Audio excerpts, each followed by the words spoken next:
So karma in our daily lives, it really looks like us choosing to create a more wholesome situation for our future. But we see through the lens of our established karma, which is that I only see basically what I believe I deserve. I have a choice. I can either fight back or I can take 10 breaths. And in those decision-making moments, I'm projecting my next reality. And so there's a sense of peace as we start to apply this. It puts a lot of empowerment to each one of us as the creator of our own reality. It's investment. We're really investing in ourselves. The presence that we bring to each moment is our power to process it. That process of showing up for what is actually happening is what we're born to do. And even in the sutras, it says life has but one purpose, to be experienced.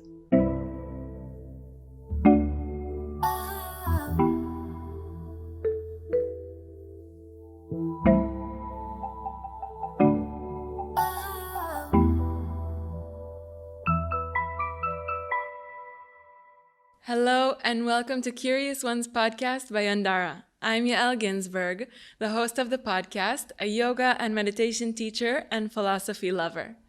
Each week you will hear eye-opening interviews with the different teachers of the Yandara Yoga Institute located in beautiful Baja, Mexico, along with other teachers that pass through here. This life-changing knowledge shared through authentic, heartfelt communication will help you live a happier, more fulfilled, and connected life. Let's dive in. Hello, welcome back to Curious Ones podcast by Yandara. I'm Yael Ginzburg, and today I have our star guest returning to the podcast, co-founder of Yandara and yoga teacher of over 25 years, Christopher Perkins. Thank you. Such a pleasure to be here with you again. It's been a while, so I'm honored, and welcome back to Mexico. Thank you. I know you're taking a big journey to get here, so thank you for taking it. It is a big journey, but it is really worth it. I feel like my whole nervous system relaxed by like 80% the moment I stepped off of the plane or off of the shuttle onto the ground. Yeah. Makes me happy. Good. So today we chose to speak about the topic of karma, because I think it's a word that everyone has known, has used, and has some sort of understanding of, but I think that there's more to go into. So could you start by just giving a brief review and explanation of what is karma really? Yeah, it's a word that gets thrown around a lot in the spiritual circles. So first of all, karma is not punishment. Just say what it's not. People use it really synonymously with like, oh, that's your karma, meaning that's what you get kind of thing. And it can be misguided in that context. So, well, karma means action. It means a deed. It refers to something that will have a result. So karma automatically creates a cycle. We have projecting karma, we have established karma. There's a cycle that we live as a result of and as the creator of. So karma in its simplest form is what we experience and actually how we experience it. Okay, at the same time. What do you mean? The relationship we have to karma, which is through different lineages, is described as even previous lives infinitely back in history. So the karmic loop, or the cycle of, we call it, samsara, which is why we're here again and why we're doing this thing, this human experience. We have the moment that we're living in as a result of the previous moments. And so the experience that I'm having is filtered through the capacity I have to process it, which is, you could call it my karma, and that's my established karma. So my capacity to really comprehend what I'm experiencing is part of my karma? Exactly. Yeah, it's called established karma.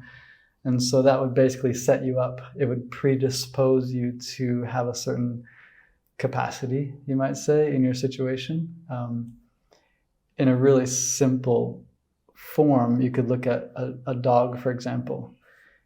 He would not be as capable of recognizing a certain behavior as not healthy, you might say. Like, he's just going to react and respond through his lens of his karma, which is that survival is number one. It doesn't really matter so much that I'm doing good deeds, you might say, or that I'm having responsibility for my emotional responses and apologizing to my partner for when I got overreactive. And there's a whole nother experience that a dog is having, which I don't know what that experience is, of course, but we can see that it's different. It may be more peaceful than mine. It doesn't mean it's better or worse. It just means that it's different. They have a different set of standards that they're processing life through. So like my experience of being a human gives me a bit of self-awareness that maybe a dog would not have to contend with, positive or negative. You know, they're probably not sitting there thinking, oh, I wonder if my coat is, you know, clean enough today to make my owner proud. I don't know. Yeah, or maybe, did I say the right thing? Did I bark just the right? Yeah. You know? So there's this filter that I'm processing life through. And just to come back to that. So karma is the cycle of projecting karma and established karma. So in this moment, I can project the next sort of sequence of events. I can project that sequence of event playing out through my reaction or response now. Meaning, like, I imagine what would happen with different responses that I might choose. That's maybe one of your capacities that you've been given, is reflective sort of patience about what you're going to do. But to really simplify it, it would be like, hey, I have a choice. I can either fight back or I can take 10 breaths. And in those decision-making moments, I'm projecting my next reality.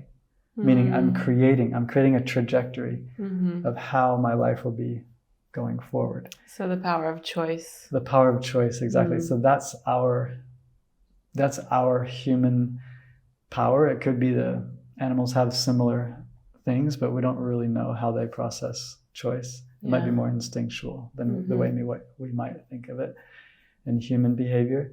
So karma in our daily lives really looks like us choosing to create a more wholesome situation for our future. And to view life through a karmic lens is to say, the situation that I'm in is like this because of previous events. And so there's a sense of peace as we start to apply this, which is through the ancient lineages, to say, like, why would we even bring this concept of karma into our lives? Well, because we struggle. We think, why did that happen to me? That shouldn't be like this. She shouldn't have done that to me. How could I possibly be in this situation again? You know, this is all these judgments on the reality that I'm in right now, which causes a lot of friction. And then we suffer. So the application of this concept of karma is to say, I'm here as a perfect result of every previous moment. To say, so it's the cycle of cause and effect. Exactly. And really it puts a lot of empowerment to each one of us as the creator of our own reality. Exactly. So we have this beautiful cycle of, I'm right here now because of the previous moments, and I'm creating the conditions for the next moment based on exactly how I respond. And this concept, through Hinduism or through Buddhism or through Jainism or many of the Eastern traditions, is really about living a wholesome existence so that we can be at peace, and so we can be more harmonious in our interactions, and so we can fulfill our lives rather than struggle against it. So if you think of how do we work with it? Well, even before we go into how we manage this, I think the important thing to highlight here is that it allows us to get out of the place of being a victim, of being at the mercy of things that are outside of us. And this is also goes to like bigger circumstances in life, because when we look at our life, not just in terms of this life that we're living right now, and we realize that there have been causes before this life, and we'll get into that more in a bit, you understand that really you have the power. And that simple but yet difficult shift to make is the most important thing that we could do in the creation of our life. Absolutely. You've basically just encapsulated what the purpose for this deep lineage teaching has been. The purpose is to free people, to free us from the shackles, you might say, of victimhood. So because you can take it to blame. Of course. And that's one of the ways we refine our understanding of it, is to see that within these contexts, say, for example, in Buddhism, there are references to a divine aspect of reality, which simply means that the causes and conditions that we could say, like the karmic cycle, the number of causes that are there are so big that it basically takes us outside of our mental construct. So we give it a name like, well, it's God's will, or it's the divine unfoldment, or anything that's giving that concept of pieces coming together, giving it to a bigger view and saying, I actually don't know all of the causes and conditions, but I do know that I'm playing a part in creating the next. But isn't it also God's will? So that word the word God can be used in many different ways. Right. And in this context, God, in terms of karma, refers to the infinite field that is governed by the perfect law. And the perfect law would be karma, which means for every action, there's going to be a perfect result. Meaning it's like, you could think about physics. An object in motion will continue in motion until acted upon by an equal and opposite force. For example, that's a perfect law. Something will just keep going unless it is acted upon by maybe wind resistance or a wall. So these are basic principles in physics. And that same basic law is even more profound and more perfect in the law of karma. So we give that to the divine. We give that to God, meaning it's under your domain because it's perfect. It's beyond our perception or comprehension to know how many factors in perfect cause and effect could create this moment. It's infinite. Yeah. Because it spans back and spreads out infinitely, that all the causes and conditions have aligned for this moment to be like this. And some people call that God's will. You know how I'm like grasping it or sort of comprehending it is that in a way our choices are a huge contributor of what happens. So the causes to the effects. And yet, as I can connect to it, there is an element of divine in that, because let's say God or whatever you relate to, the universe, however you relate to it, brings a sort of situation into your life, but then how you choose to react to that situation will determine which way or which plane you create or dimension or... Yeah, and so you can look at it from these two lenses, whichever has the most profound effect on your ease, your sense of peace and ease in your being, whether it's the grandiose nature of the infinite number of causes and the simplicity of them just simply being a result of a previous cause. That's very simple and it's infinite.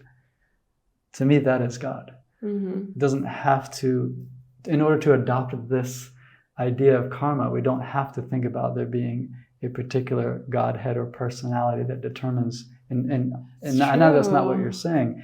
at all. But it's true. So we can take it literally, even through the scientific lens of the divine is that infinite field of timeless causes and conditions that determine this particular reality. And you could say it is God's will, the way I've arrived, or it is the simple result of infinite power of cause and effect. So karma it's not even like a spiritual thing. It's pretty science. Fundamental science. Exactly. And I think that's interesting because probably the people listening to this podcast are spiritual in some sort of way. Sure. But in order to relate this to people who might not be, it's interesting to realize that.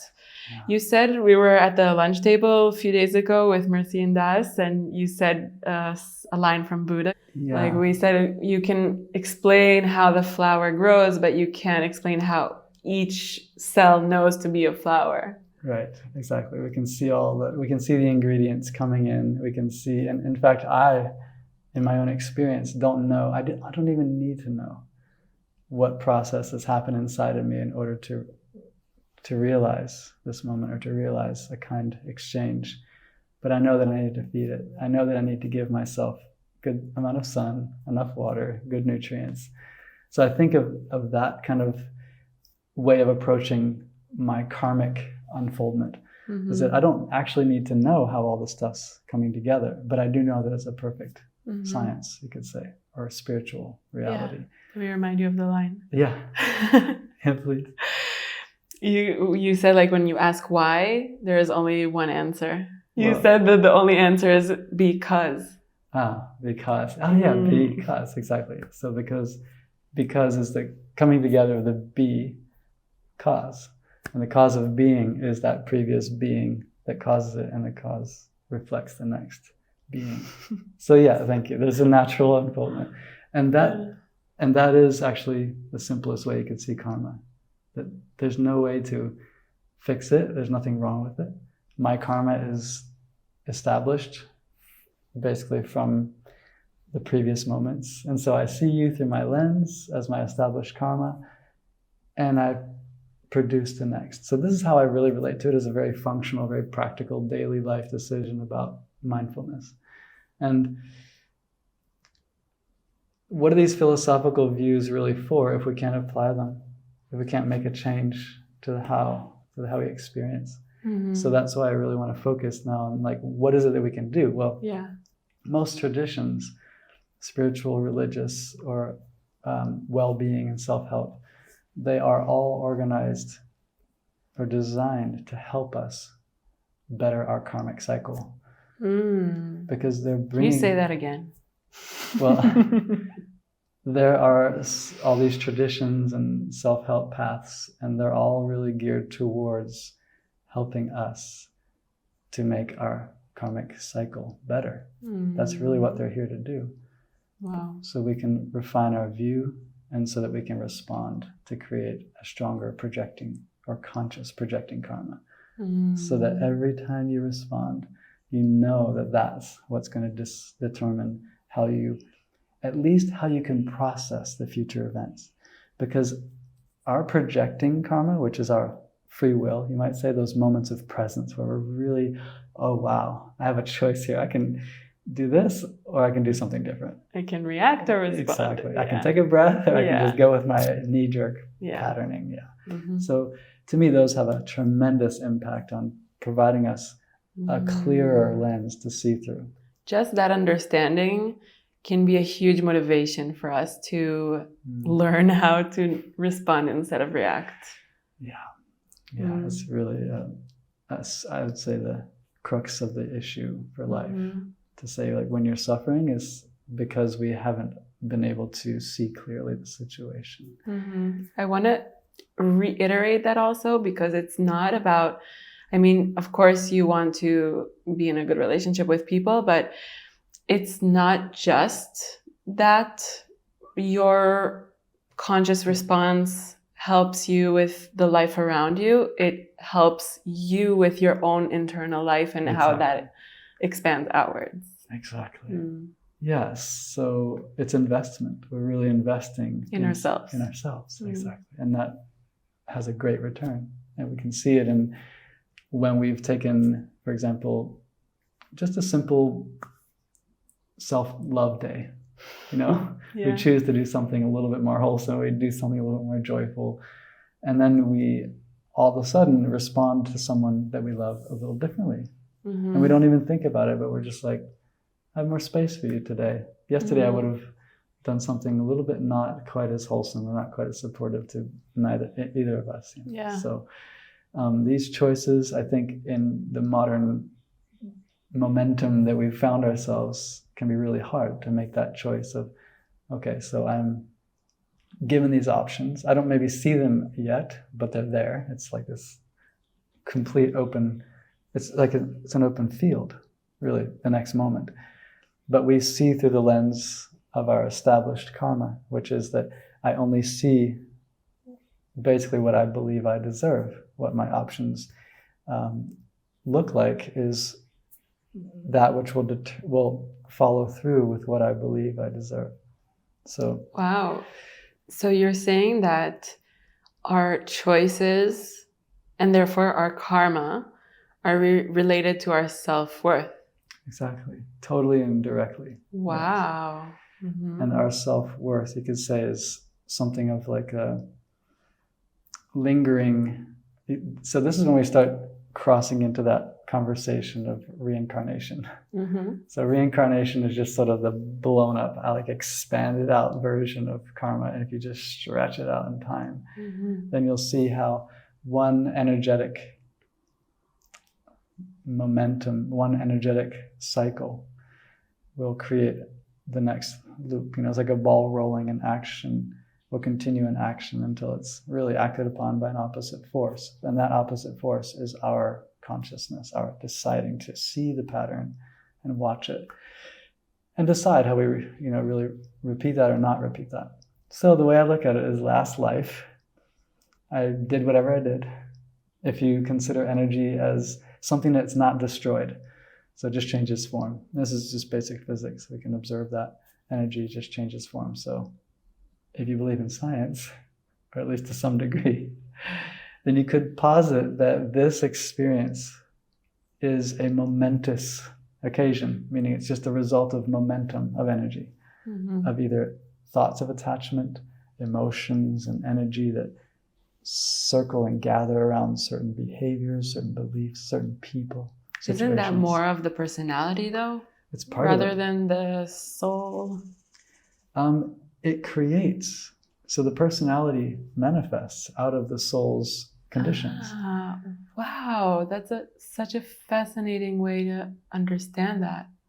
And wow, you could think of it like if you throw a stone into the water, that splash, that personality, that thing that shows up and it celebrates and it dances and it falls and it, whatever it does, it is just a simple result of how the soul is traveling into this world and how it lands in this field.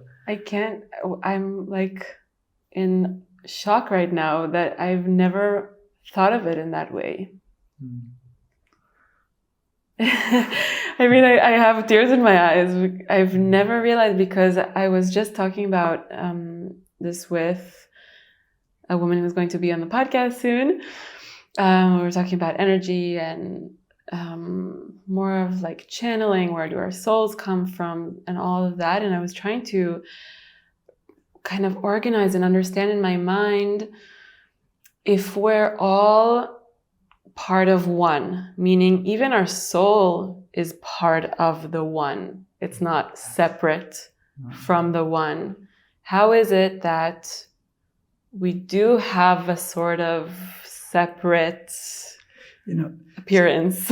Yeah, so this is such a beautiful intersection between the concept of ultimate unity and infinite singularity and this unique human experience. Because if you can think of this analogy of the ocean, it really helps to solidify some of this, because water is really a beautiful principle, and because it's so flexible, and it has different forms that it can take just with little shift of temperature. It can be a spirit gas, it can be a flowing river of a powerful human experience, emotion, or Yeah. whatever, and it can also become solid, still, inert state of almost non-movement, stillness. And these states can be seen as like the states of energetic experience through the soul, through the manifesting into matter, or even manifesting into a personality, whatever stage it's at. Wow. And we are water. And so just because ice is water, it doesn't mean that when I throw that ice into the cool, calm surface of the ocean or lake, even though it's the same stuff, doesn't mean that it isn't affecting it. So if I throw something pretty substantial, like established, into that ocean, you might say, it's going to splash, it's going to create ripples. And eventually, depending on the conditions, it will, of course, absorb back in and become non-form. It doesn't hold a unique expression anymore, that ice. And then you could say that the wheel of samsara has dissolved for that particular entity, that structure that had been going through its process of movement and high or low or whatever, and back into inert state. So when the cycles of thought patterns and emotions and all these things that you mentioned, when they complete the cycle, that's when the dissolution comes. There's speculation in all circles of religion about how long that process might take and what the individual might experience or take from one cycle to the next in terms of one life to the next. Some people say they have memories of past lives, knowing that it's not just one or two lives that they've lived, but some hundreds, thousands. So we could speculate, of course, to know when or how that returning into the ocean is possible. But it's about the cycle completing. That's what's described exactly as sort of the ultimate samadhi, the state of ultimate dissolving, or it's like that's when nothing else is oneness, exactly. So when the teardrop or the block of ice dissipates. And in most of the traditions in the East, a lot of the focus is about stepping from the cycle of unique individual back off the wheel of that into the ocean and being that unity consciousness again. But there's a lot of effort involved, you might say, in this striving towards getting off the wheel. And like in Buddhism, in Mahayana Buddhism, which is the one that the Dalai Lama heads up, he's the kind of the main face and leader of the Mahayana tradition, which I love because it's all about compassion. They talk about it as they have let go of the intention that practice should lead the individual into samadhi, or into this ultimate sort of santosha, the complete dissolving. They've let go of that as their personal goal in order to return again and again to help others, because we're only as fast as our slowest man, you could say, and they basically see us as one. And so that teaching really holds this idea that it's not about getting off the wheel, it's about supporting a shift in global consciousness. And so there's, I believe, a peacefulness about that, meaning it has gone beyond the searching and seeking for the individual and into a more global. That's the ultimate oneness. Exactly. You're not thinking just of yourself. So we are all together in that journey. So if we can support each other, then we are seeking the highest good. Wow. And that's, I believe, one, letting go of this selfish desire, and two, fulfilling our adult human birthright, which is to feel part of something greater and to feel like we can experience being human in a way that's progressing rather than isolating or sort of disassociating. Hey, I'm quickly interrupting the episode to extend an invitation. If you are interested in deepening into any of the subjects we talk about on the podcast, we offer many different experiences on our beautiful grounds here in Baja, Mexico. From 9-day modules such as sound healing and yoga nidra, to breath and meditation, as well as 200 or 300-hour yoga teacher trainings and many different shorter retreats. Check out our website, yandara.com, to see all the information about the different experiences. Let's get back to the episode. So let's get into the how. Yeah. So each of the traditions are built around this how. Like, how does this actually happen? Mm-hmm. And as I talked about before, projecting karma has a lot more to do with the how. So projecting is like, well, I could even back up further. In order to even start practicing, we have to start with accepting. Mm-hmm. And so that's defining the established karma as true. Okay. This is true. It's like so this. That brings me to what I wanted to say before you really get into the how, because I think that for those of us who have really, really difficult situations, it's hard to accept that. Yes, exactly. Especially that it was the cause or the effect of the cause that we created. Right. So I want to back up a little bit. This is a very humble path. Like from the beginning, if you want to have a spiritual influence on your path, just be ready for it to be really, really humbling. Meaning death of ego. Death of ego, death of the idea that it's like, I'm right. It's not about right or wrong at all. At this point, it's about progress. And progress means opening of view. It's expanding view. Not about necessarily getting away from or getting over things. It's more about having a greater concept and understanding of what's happening so we can be at peace rather than at conflict. Mm-hmm. So if we can see that we are the ones living in our own body, which is the one that suffers when we struggle against, then we can see it as basically we have one of two choices. Either we can fight the situation and continue to be in blame and victim consciousness, which internally is dis-ease because we're not in alignment with reality. We're still pushing against it. We're still saying it shouldn't be like this, basically. Yeah. So it shouldn't have done that. He shouldn't have done that. I shouldn't have done that. It's all this shoulding, and that's basically like creating friction against the flow of reality. It's like if you're in a river and it's flowing in a certain direction and you try to stop yourself from moving, the chances are the injuries will start happening. Yeah. We'll start twisting ankles and we'll start, hurting things. Not to say that we are ultimately the sort of to be washed down river by whatever is happening, but to say if we don't start there, then we're going to be in pain. We have to start by the fact that, there's a thing happening and it feels like this. Life this time around is like this. What is the change of perception or mindset that we need to do in order to accept that fully? Yeah. There are many layers to why we would continue to fight. And one of the things that I referred to earlier, having to do with our personality and what we believe we deserve, has a lot to do with at what point we're willing to give ourselves that gift of having this moment be okay, even though it sucks, maybe even though it's so painful, even though it's devastating. But there's a difference, and you may have heard this before, there's a difference between pain and suffering. Pain is the human life because we're born in sensation of pain.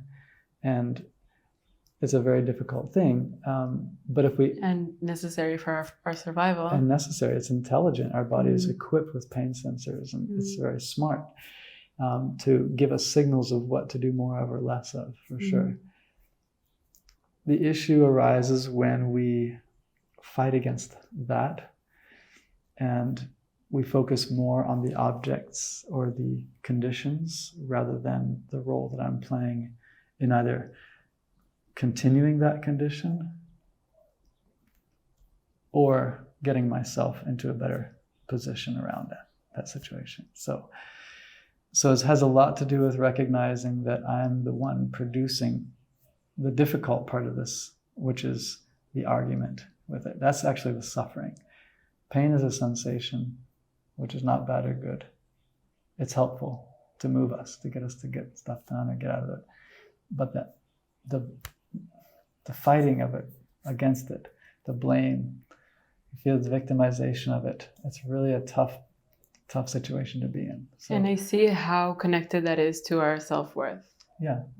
If I have from a very young age experienced victimization, which a lot of us have, then it becomes a part of our self-worth. And You mean like we've been in a position of being a victim, Yes, or yes. the mentality of being a victim? Actually being a victim. Because of the human nature, we evolve from the child psyche, which doesn't actually have much of a perspective on other people's, it can't really reflect on other people's experience so well. So we don't really give ourselves, we can't give ourselves the view that an adult would have to say, oh, that person's just doing their best. And I'm just doing my best. So let's not fight. This is hard already. We don't have that capacity as a child. So we basically take everything on as it's my fault. Because we don't see from the other person's perspective what their part of it could be. We just see it's all coming to me, it's all happening to me. So there's a certain level of our psyche that's going to continue with this worldview that if it's not healed and dealt with and interacted with in some way that's healthy, then it just becomes kind of a background running operational belief system. So that kind of builds our self-worth to what it is. Yeah, exactly. So you'll see us in our sort of lowest moments, you might say, living and reliving and recreating experiences that we think we deserve and what we're worth. So I'm worth about, say, 20% of happiness. Like, I'm only worth 2 days of relaxation. Then I got, then it's just, or this type of friend, this type of partner, this type of work, this type of income. Exactly. All of it. All of the whole life experience. And at the end of the day, it's not even about the circumstances out there. It's how the internal world is experiencing those things. That's what I'm really living in terms of what I believe I deserve. And that's how we continue the cycle of karma. Exactly. So either if we don't consciously work on it, we're continuing in the same position or level this forever. But once we start putting in the work, which you're going to go into now, we can change that level. Exactly. So from the most foundational practices, we have what's called mindfulness. And this is about taking. So just to clear up, sorry to interrupt you. Yeah. We're going to talk about practices to raise our self-worth. Practices to raise our self-worth so that we can start actively choosing whether or not we are going to participate in more of the cycle or more of the freedom. Because freedom feels good. Freedom feels like our coming home. And staying in a cycle has a certain attractive quality of familiarity to it. So of course we're going to have this choice of familiar or the unknown. And the unknown, depending on our historical experience, you could say just of this life, or you could say into infinity. Right. But that's really the distinction between freedom and enslavement. Exactly. Yeah. Yeah. It's well said. Yeah. So the slave that we're talking about is just the consciousness, which is being a slave to the view, which is this is what I deserve, this is what happens, this is what I deserve, and this is what happens. So on a previous podcast, we talked a little bit about the psychology of a child and the inner child and self-love and parenting and reparenting and talking about getting into that relationship, which can have a pretty profound effect on what we see as possibilities for ourselves, because we really do have blinders on. If we have had a pattern of pain in our lives when we're younger, we're creating a worldview that has this parameter to it that, okay, this is the extent of my happiness and this is what the world can offer me. And that's kind of it. Until we step out of that and kind of break out of the familiarity, we will just believe that the world is like that, and that's what it can offer. And that can be in the form of men, cheating on us, or women disappointing us, or jobs dissolving, right? Whatever it is, all kinds of situations. So I want to talk about mindfulness because mindfulness is the foundation of any other practice, really. Because if we're not here, if we're not showing up, then it's really hard to do a practice. And I am using that word mindfulness basically to mean that we're showing up. We're doing whatever we can to be in the reality that we're actually experiencing. Yeah, not that the past isn't running the show, and yeah. Exactly. So in order for you and I to make any kind of choice that we want to call free, we've got to be present. Otherwise, it's not free choice. It's conditioned response or reaction. So learning to get into the body that's the process of getting towards presence and mindfulness. So basically any physical activity, walking a little bit more mindfully, obviously yoga and physical, healthy physical activity. I'm using the word healthy physical activity because activity that's physical isn't necessarily going to bring you into your body.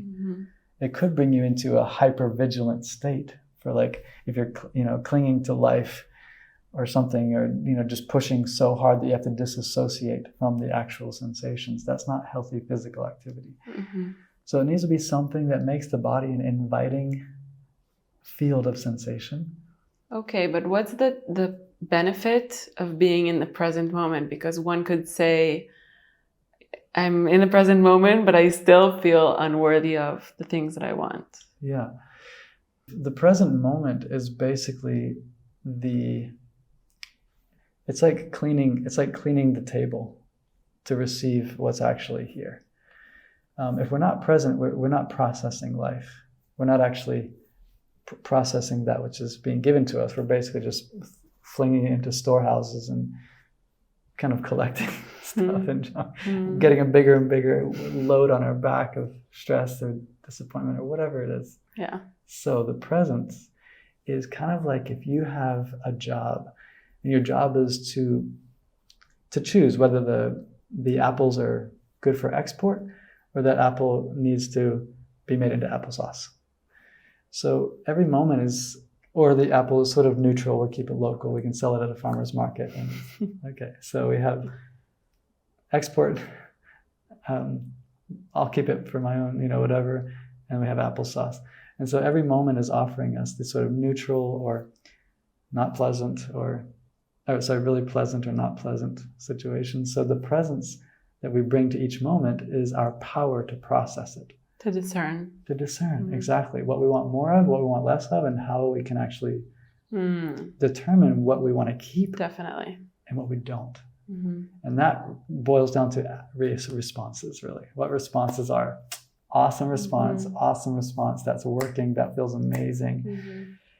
Not so much. We're going to blend that up and leave it for later. That didn't work out. I reacted. I made some really kind of poor choice, or I was looping around in a thought that made my inner body feel tense. And so that's all the applesauce stuff.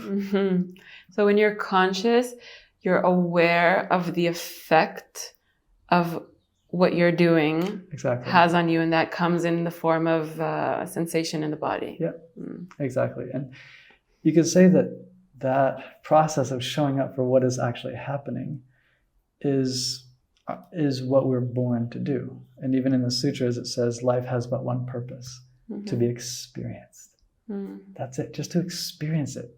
Because by experience, we're moved. Once we are directly experiencing it, we know. Yeah, we know. It's right there. You don't have to go into some deep philosophical study. You just feel it. Exactly. It just makes sense. Immediately. Yeah, if you're present, you see someone who can't open the door because they have too many bags. What do? Hold the door. Yeah. Because you're present, you see it. But that's an obvious one. Like a more subtle one would be like when you don't feel somebody's energy is off, or you feel like a certain direction literally doesn't feel right to you. When we're in our mind or not present, we'll override that in a second. Exactly. But when we're present, we can notice that that's coming up for us. Yeah. Right.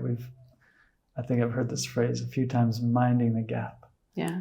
like minding the gap, like stay curious about how far we are from that intuitive level of what is the feeling here? Is it closing? Is it tightening to the point of like there are a lot of different ways to describe that field of experience that happens in our present time.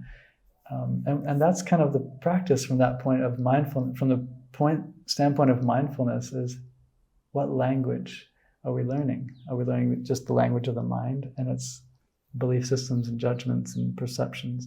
Or are we learning the language of intelligence, which is coming through the body's responses of hormonal reactions and emotional responses? And those are very valuable because those will show us where we haven't made internal progress or peace. So why do we show up for mindfulness? Because that's the magic right there. Yeah. And so getting a little bit stubborn with ourselves, getting a little bit like stubborn, like, you know what? I really want to be here for this. I don't care if it's painful for a few minutes or even a few hours. The action of showing up, the decision to be with what's happening has infinitely more powerful benefits than trying to figure it out or trying to imagine a different future situation or maybe brainstorming all the possible situations and going through all these things. Because right now I'm cultivating a language that's intuition. Like that's the knowing of how to proceed. I think it's like exactly that, like being in your brain and thinking and being in the intuitive intelligence wisdom body. Yeah, which has access to the intelligence of the mind.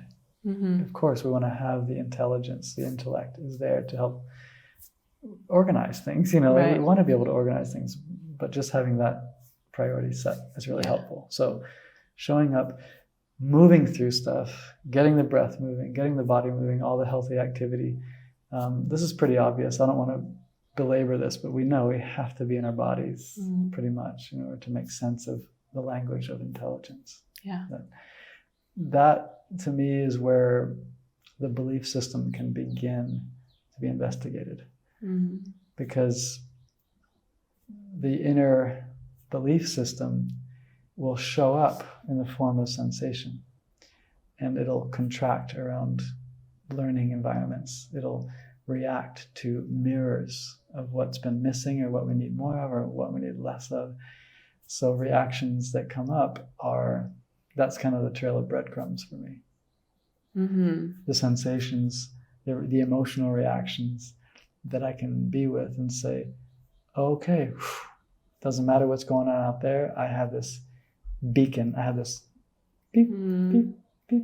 Like noticing what triggers us, what moves us, what activates us in a way. And instead of project or focusing on our attention on the thing that triggered us, turning the attention inward and realizing why was that triggering for me. Yeah, and even exactly, and even having the patience to say, I don't need to know necessarily at this point why, but I do know that I need to be here for it. And I'm saying that because that's the most natural approach that a mother has to a child or a father or whatever that parental energy is like, okay, I don't know what the situation is, but I have to show up to figure that out. What does that mean to show up? It means to... Or how does it look like? It means to defend the area around the body, heart, to defend it from thoughts for a little while. Basically say, no, I'm not going to try and poke at you with judgments or thoughts or try and figure you out. I'm just going to allow you to be here.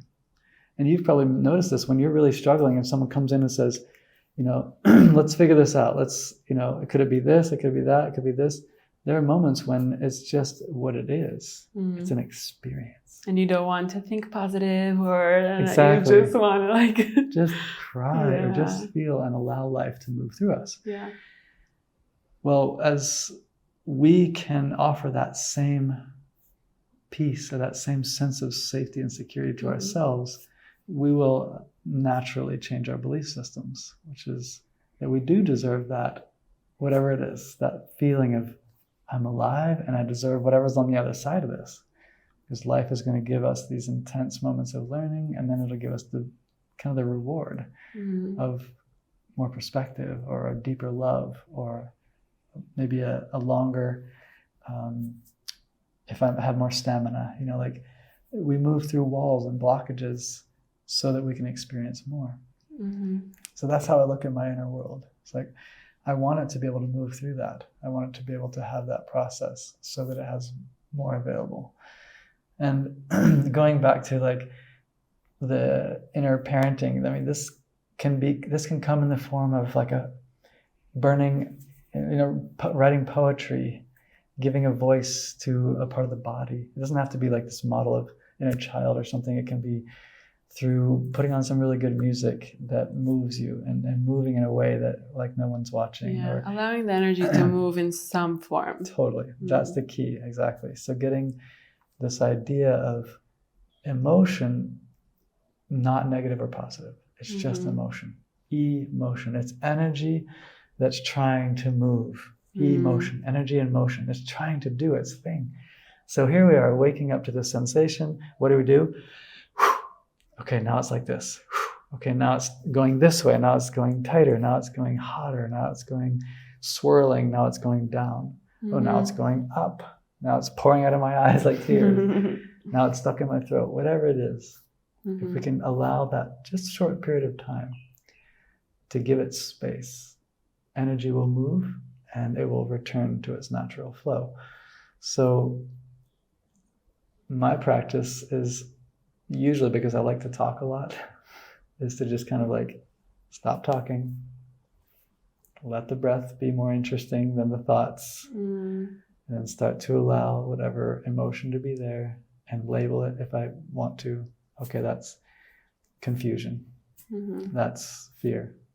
That's frustration. That's mindfulness. That's allowing. Yeah. So I'm engaging the intelligence with the mantra or the affirmation. In this sense, it's not affirmation. It's actually just called labeling.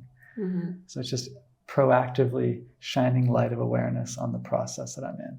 I'm angry, I'm frustrated, or whatever it is like this. So if we can get in the habit of like making really clear, definite like descriptions of what's happening, we've already gained a really important perspective.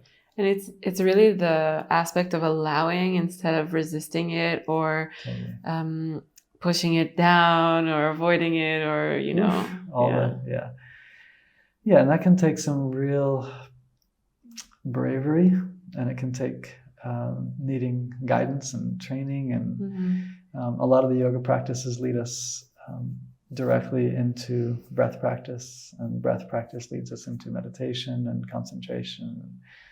And then allowing. So how does this allowing of an experience to move through us or an energy to move through us in these moments of triggering a reaction, how does that change our sense of self-worth? Yeah, it's a great question, because the result of allowing, which is allowing nature, you could say, allowing what? Allowing nature. And nature is always seeking harmony. Even though we don't look at it like that, we think, oh my gosh, that forest fire, that was devastating. But studying it through the lens of a scientist who's seen historical data, it shows that that particular event was harmonizing to the ecosystem. And from our limited view, we argue and we suffer, and then we, like that. So in order for us to step back, and we might not think of it as a mental shift. It might be just a physical, like softening of the body, just like allowing. We are giving nature permission to have its way with us again, which is to have its harmonious, natural, like evolving, whatever it is, happen. And in order for us to feel good, we have to be in harmony with reality. Otherwise, we're arguing, and that creates friction, and that gets overheated, and that creates frustration. And so the belief system about what I deserve gets directly addressed when we return to a good feeling. And that every time we return to a good feeling, we're establishing, oh, I can actually have this for a little while. And the more we can trust it, the more we can reaffirm, you might say, like that this is something I can have in my life. Now, if we sabotage it, like quickly, and we notice ourselves just self-sabotaging, then it's going to be pretty important to look at the original child, you might say, that decided based on the environment around it that it was not okay to relax and allow. It was not safe to trust. It's kind of like the self-preservation that we think is going to protect us because we go to the familiar. Yeah, and it did work. Self-preservation was always the intention of that sort of maybe a contraction or even shifting our belief. As a child, self-preservation, I don't mean to interrupt you, but it's so important as we decide that in order for me to survive, I have to just take this on as a belief. Life is like this. Otherwise, it's just too hard. Yeah. We wouldn't be able to make it through life if we didn't just decide, okay, this is what life is. Otherwise, we would just be devastated every day. Yeah. Well, we normalize things. And we normalize things until it becomes literally our belief system and our worldview. But that takes me to, this is just my personal question. Like when you as a child experience things that really no child should experience, and that's what you're talking about. Like we experience something that's just so far from what we believe should exist in the world that we, negotiate our worldview and belief to allow space for that thing and not be totally destroyed by it. Exactly.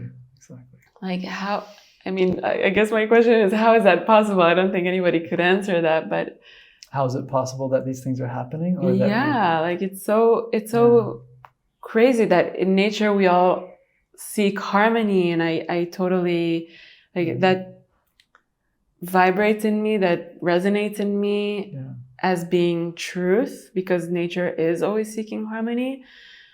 And yet so many people are suffering, so many children experience the suffering. I guess that's the answer in a way. This is where people go to religion. How could this be that we've decided to live in this distorted way of caring for each other and being, even to do it with adults, not just children, but so we can choose that view that we talked about earlier, which is it's so much bigger. The law of cause and effect is so much bigger than I can individually conceive of.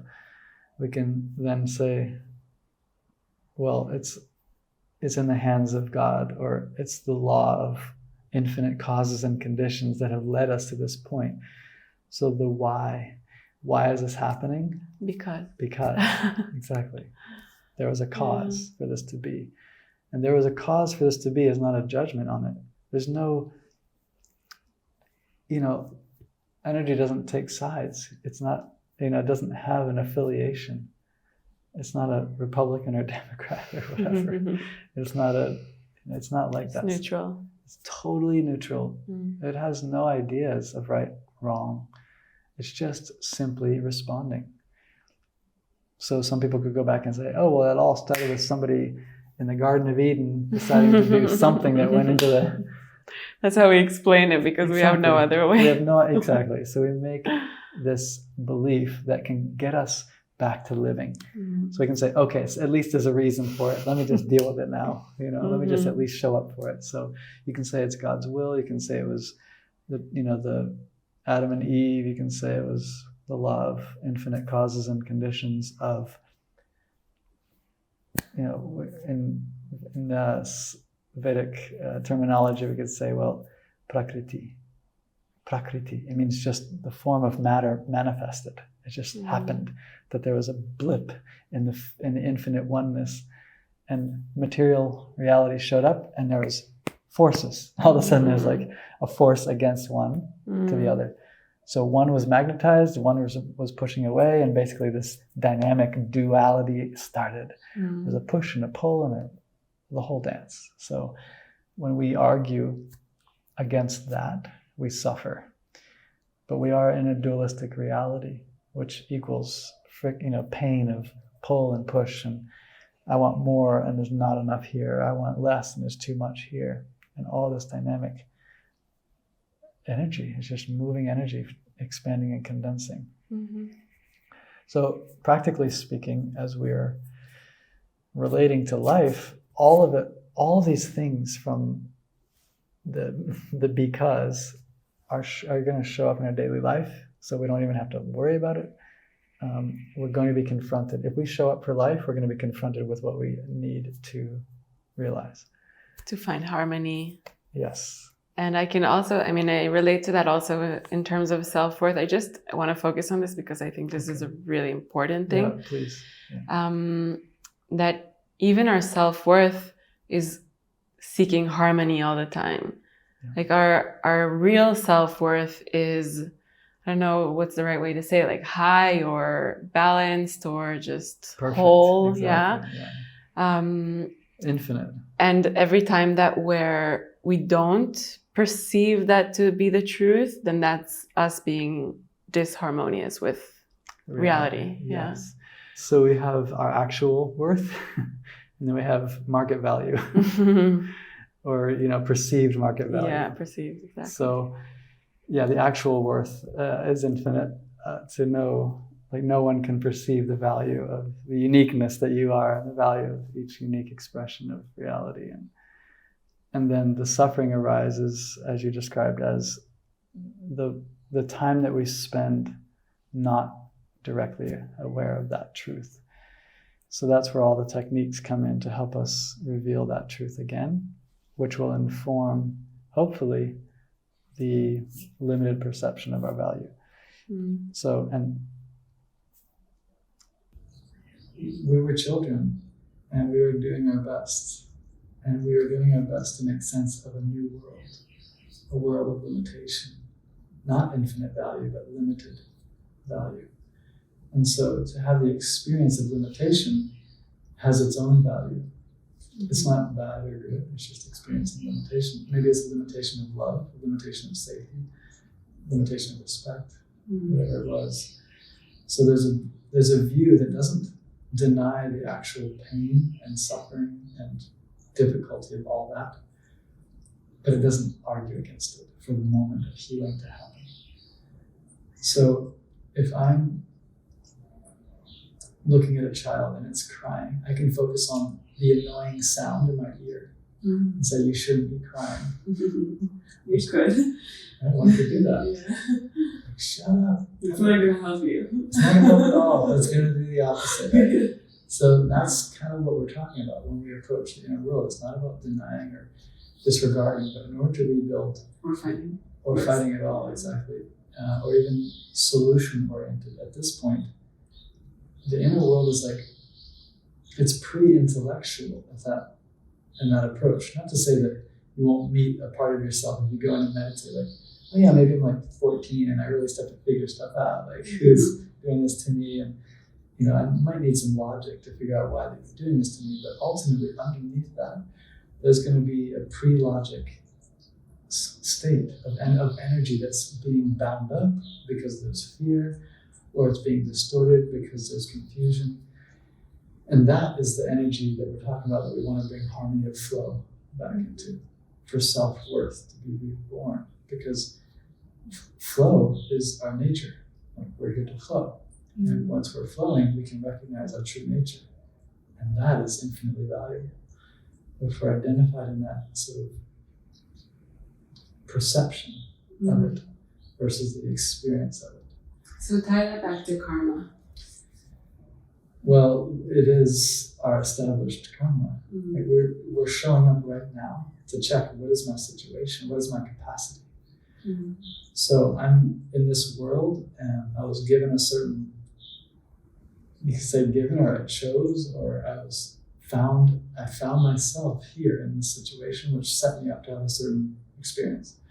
So all that before I had conscious will, or maybe a more evolved adult, maybe not adult, but at least a conscious awareness of me being at the helm, like I'm making choices and I'm actually affecting them. Before that, it's all established. It's just established karma. Meaning it's the result of my previous lives, or it's the result of infinite previous lives, or however you want to conceive of that field of what's called an established karmic field. It's huge. So at this point, I'm sitting in the presence, which is reality, to some degree. Time is not linear. We think of it as this thing like, going into the past, but none of this is about going into the past. It's about going into presence with more bravery and looking at the established karma that has given me these blinders or these self-worth limitations. And that becomes my projecting karma, the decision of under the surface investigation. So the surface is you're not treating me well, or you're whatever, like this surface stuff. So that decision to go underneath the surface and say, wow, I've manifested this situation because it's a pattern. I have decided to choose projecting karma rather than established karma as my identity. And I want to make a concerted effort to actually have an effect on my future rather than just let the ball roll. So that's how I view my karma, is like, as long as I'm present, I'm actually participating in my projecting karma. And if I'm not, if I'm distracted or disassociated or projecting or blaming myself or others in that blame game of like, that's a thought process. And it can be seen just as that. Oh, that's all thinking. You really have to figure it out. Just, oh, that's thinking. For now, that's not helping. That's just thinking. You gotta get below the neck. The concept of karma, the concept of it being this cycle, is something that I think is really important to see. That it's a circle. We're here in it now, and we have a place in it. We're participating in it, and we're also being moved by it. So it's that nudge on which side of the spectrum we're tending that really makes a difference in our lives. So if we see ourselves as a victim, as being pushed by things and ruled by things out of our particular control, then we will start to feel like we're stuck. And there's no way out, no options. So I practice putting myself into the more projecting karma role as much as I can, so that I'm a participant in the future capacity that I have. The simplest way that I can relate to karma in the healthy relationship is to know that it's all happening now. It's all here now. I don't have to go into the future or the past to relate to it in a healthy way. So your life is basically a decision. You can choose disassociation and familiarity into distractedness by thought, or we can choose to come home, and then we make a response, our focus. And I know this sounds overly simplistic because it can be really uncomfortable to be here in the body, but that becomes part of it, to give it permission to be uncomfortable for a little while. And our nervous system has this incredible ability to make sense of what's happening. Just like we don't need to know how to keep our heart pumping. We don't need to know how to grow healthy muscle. Cell by cell, its growth is already built into our genetic code. The same is true with our psychic or spiritual or emotional bodies. It's all built in. It knows how to do what it does. All we have to do is shine the light of awareness and give it the nourishment that it needs. Because it's always striving for harmony, balance, and for us, that feels good. It just feels good. Yeah. And just like we talked a little bit about how do you make a plant grow. As a farmer, you don't need to know how to photosynthesize light into energy. Like, that's not the farmer's job. Just the conditions. Exactly. Just give it water, give it nutrients, and give it good sun. And for us, what that means is the body's receiving awareness. The heart, the emotions are receiving attention and awareness. The psyche, the part of us that's maybe a little bit more subtle, is receiving some recognition, some awareness. That's all we're here to do, is to feed into those bodies, and they will naturally strengthen and grow into what they need to. In this form, we are automatically filled with self-worth because all the bodies are being nourished. And that comes to, like I said at the beginning, this mindful showing up. So we're here to show up. It doesn't matter how uncomfortable it is. It doesn't matter what our judgments might have said about it. It doesn't matter who might have been participating in creating it. The point is to be here with it and to learn the language of sensation. And consciously take the responsibility and empowerment to determine in which direction your life will unfold. Absolutely. Amen. Amen. And the reason that I actually didn't say what you just said is because the result of all of that is the blossoming of the flower. The fruit is a part. So you will naturally choose to participate in your better unfoldment or flowering. Yeah. Deepak Chopra has an amazing book that I discovered recently, The 7 Spiritual Laws of Success, maybe like a year ago. He has a section about karma, and he speaks about it in that way, a lot of the principles that we spoke about. But he said, like, the flower doesn't try to blossom, the tree doesn't try to grow, the river doesn't try to flow, it just does. And in that way, it is our karmic destiny to fulfill ourselves, meaning our dreams, our joys, and who we're meant to be. Love it. Yeah. Thank you. Let's show up for life and feed it with what we are here to feed it with. Which, as far as I know, my resource is pure attention and awareness and consciousness. Like, that's my resource, is awareness. Wow. That's what I have to give to my life. It nourishes. That is very profound. So simple in a way, but not easy. Not easy. Now this is easy. Sometimes it's almost out of sight. But we're here at least for some inspiration to know that it's possible. Even if it's with just this breath. And actually, I'd like to take the last part of this practice, of this session, as an active engagement. So we can just sit for maybe 3 breaths with an intention to be kind of stubborn and only let breath be interesting. So the breath is the only thing that's happening or interesting to us. And thoughts will want to come in, and we can let them come in, but let them come into the breath. Let them come into the inhalation. The thoughts will flow out of the out breath.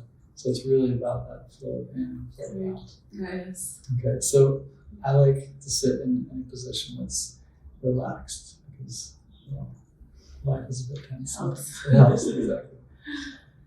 So let's take a few moments to commit to the breath itself as a reminder of flow. The breath is constantly representing nature in its finest form, which is the cycle of expansion and condensing. So we breathe in, and we breathe out. The thoughts flow into the inhalation, and the thoughts flow out through the exhalation. Life flows through the inhalation. Infinity is revealed through the exhalation. Continuing and continuing to unfold.